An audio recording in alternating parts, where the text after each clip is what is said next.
There are several issues that have been raised in the BBI report, but let me pick one, the issue of IEBC.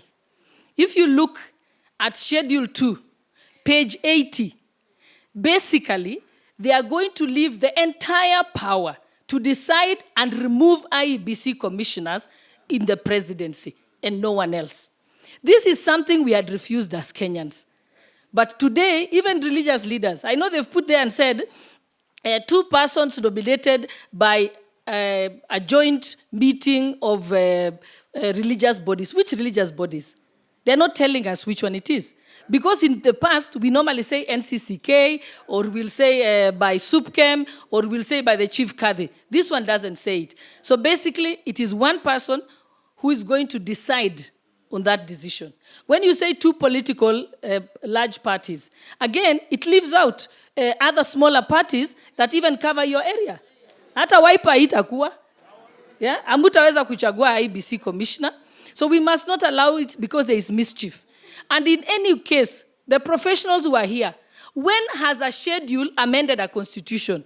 Because if you read that BBI report, the amendment is in the schedule. It is not in the main constitutional amendment body. How does a schedule remove Article 251 of the Constitution in a schedule? So sitaka kuuliza ni professionals gani waliandika hiyo BBI report.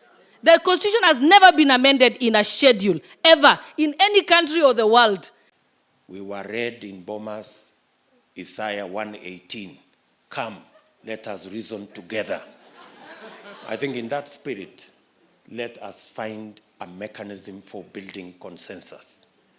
Let us find a mechanism that unifies the country. We cannot build consensus by creating factions. We cannot build consensus, or we cannot build unity using divisive means. It's possible for us to agree on the matters that require legislation, they be dealt with. On the matters that are administrative, they be finalized. On matters that are constitutional, let us find a consensus on all the issues, whether it is the judiciary, whether it's the IBC, on the Senate, on devolution, on representation, so that we can move the country together.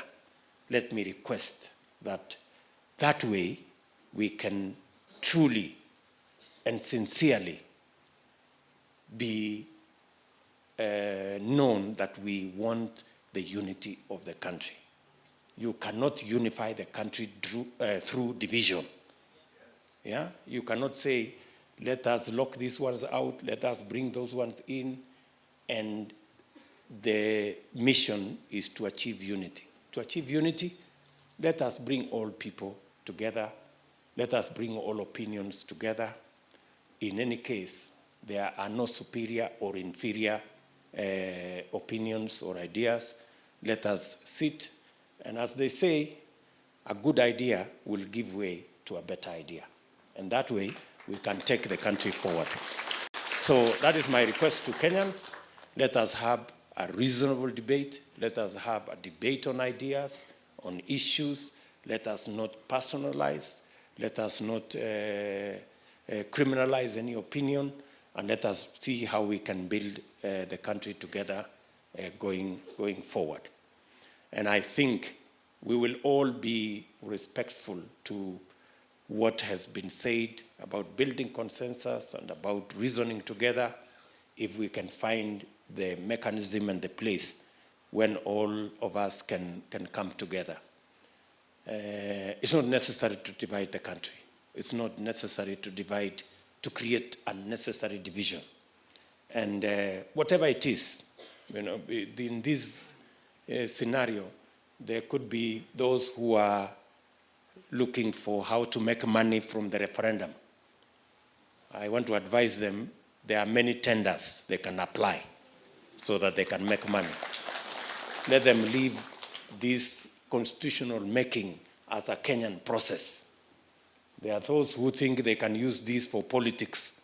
Let them wait for 2022. We will all do politics. For now, let us find a mechanism for this constitutional moment so that, and bring all Kenyans together.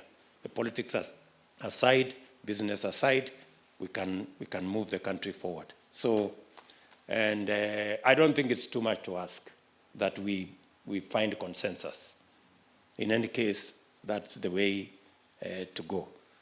There are people who are determined for us to have us versus them so that they can further their own selfish interests. We want to ask them, it's not necessary to introduce us versus them, winners and losers. The Constitution is for all Kenyans, and we need to find a mechanism to bring all their ideas in their diversity together and move the country forward. If you have a good leader who has the heart of the people of Kenya in his heart, we will go far. I can tell you we will not need to change the Constitution, because the Constitution is just a guideline. Even if today you're told take 10 steps, and you cannot finish taking those 10 steps without noticing what you need to do before those 10 steps, let me tell you, that Constitution will not change you. So that is the problem in Kenya. And we have seen you that good leader. Majority of Kenyans, we are not against BBI. We are for it. But let's not waste Kenyans' money going for a referendum. Call a meeting like this, we pick the articles, we correct them, and then we take it as a united Kenya. And it will be so easy, to finish it. Na wewe sasa siasa yako umeweka kutoka mashinani. Umesema unataka mama muuza mboga awe ndiye mtu atakuwa akitambuliwa katika uongozi wako. Umesema mwendeshaji wa baiskeli na bodaboda ndio watu unataka kuona wakiwa wageni wa heshima kama ufalme wa mbinguni unavyotakiwa kuwa. Umesema kwamba wale watu wa chini ambao wanashona viatu na wanapiga viatu rangi ndio watu unataka kuungana na wao. Tunakuja hapa kukuambia kwamba ile akili tumeona sisi kama viongozi ya kuweka Kenya pamoja, tunaandamana sambamba na wewe kuweka Kenya pamoja. Maana tunajua hapo tutatoboa. Do you know they are saying in BBI that we are going to have a new 70 members of parliament? No problem. Deputy President never opposed to that.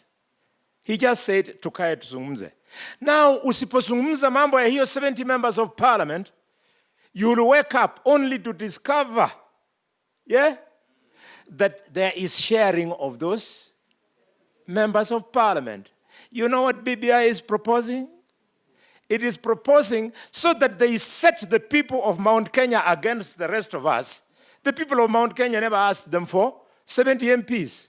So they have gone, they have told Mount Kenya, you wanted us to give you 30 out of the 70 MPs. Fine. Then they have gone on, shared here, there, Nyanza 2, former Western Province 3, and they have said, the entire Eastern Province, from the top to the bottom, you get 0. Yes. Sasa ndio nauliza ndugu yangu Kalonzo Musyoka, mimi nilipigana kwa ajili yako. Ulikuwa wapi wakati wenzako walikuwa wanaamua kwamba Wakamba wasipate chochote? We can't drive a country in that manner.